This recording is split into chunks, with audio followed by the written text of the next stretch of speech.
आज की कहानी है शेर का तीसरा पुत्र। एक बार एक जंगल में एक शेर अपनी शेरनी के साथ रहता था। दोनों में बहुत प्रेम था। दोनों शिकार के लिए साथ साथ जाया करते थे और शिकार मारकर साथ ही खाया करते थे। कुछ दिनों बाद शेरनी के 2 बच्चों को जन्म दिया। शेर ने कहा कि अब तुम शिकार के लिए मत जाया करो, घर पर ही रहकर बच्चों की देखभाल किया करो। मैं अकेला शिकार के लिए जाऊंगा और तुम्हारे लिए भी शिकार लेकर आ जाऊंगा। उस दिन से शेर अकेला ही शिकार पर जाने लगा और शेरनी घर पर रहकर बच्चों का पालन पोषण करने लगी। कुछ दिनों बाद एक बार शेर शिकार के लिए गया तो उसे पूरा दिन घूमने पर भी कोई शिकार नहीं मिला।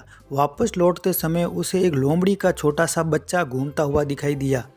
आज शेरनी के लिए कुछ भोजन तो नहीं मिला, क्यों न मैं इस लोमड़ी को ही ले चलूं। ऐसा वह शेर सोचकर उस बच्चे को पकड़ लिया। शेर लोमड़ी के बच्चे को लेकर घर पहुंचा और बोला कि आज जंगल में इसके अलावा मुझे कुछ भी नहीं मिला। बच्चा समझकर मैं तो इसको खा नहीं पाया, लेकिन तुम इसे मारकर खा जाओ, शेर ने कहा। तब शेरनी बोली कि जब आप इसे बच्चा समझकर मार नहीं सके, फिर मुझसे ऐसा क्यों कह रहे हो कि मैं इसे मारकर खाऊं? मैं तो इसे मारकर नहीं खाऊंगी। जिस प्रकार मैं अपने दोनों बच्चों का पालन पोषण कर रही हूँ, वैसे ही मैं इसका भी पालन पोषण करूँगी। आज से यह मेरा तीसरा बच्चा है। शेरनी की बातें सुनकर शेर को अच्छा लगा। शेरनी उसे अपने दूसरे पुत्रों के समान ही लोमड़ी के बच्चे का भी पालन पोषण करने लगी। लोमड़ी का बच्चा भी शेर के दोनों बेटों के साथ पलने बढ़ने लगा। अब वे तीनों बड़े हो गए, साथ साथ खेलने कूदने भी लगे। शेर के बच्चे यह नहीं समझ पाए कि वह 2 शेर हैं और ये तीसरा लोमड़ी का बच्चा है। इसी प्रकार लोमड़ी का बच्चा भी यह नहीं समझ पाया कि मैं लोमड़ी का बच्चा हूँ और ये शेर के बच्चे हैं। कहने का मतलब अब लोमड़ी भी अपने आप को शेर समझने लगी। और बड़े होने पर तीनों बच्चे एक दिन खेलते खेलते जंगल में गए और उन्होंने एक हाथी देखा।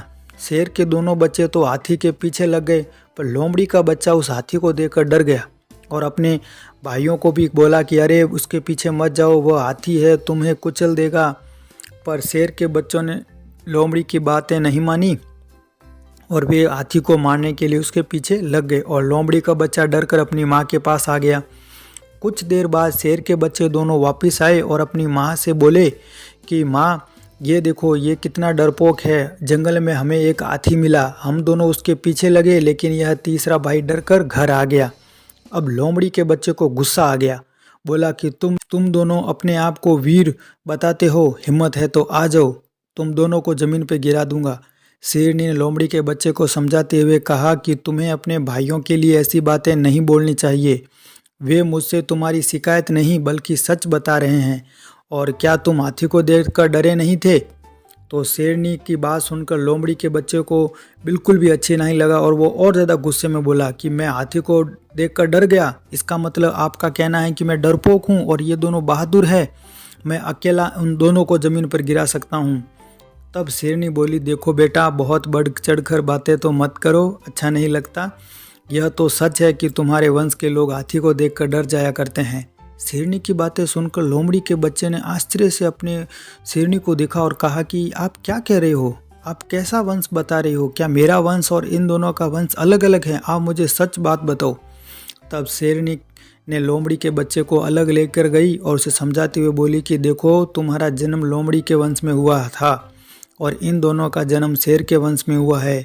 मैंने तुम पर दया करके अपने बच्चों के समान ही तुम्हें पाला है। अब तुम बड़े हो गए हो और मैंने तुम्हारा पालन पोषण किया है, परंतु तुम्हारे सभी गुण लोमड़ी जैसे ही हैं, इसलिए तुम उस हाथी से डर गए। मैंने इस भेद को अभी तक अपने बच्चों से छिपा के रखा है।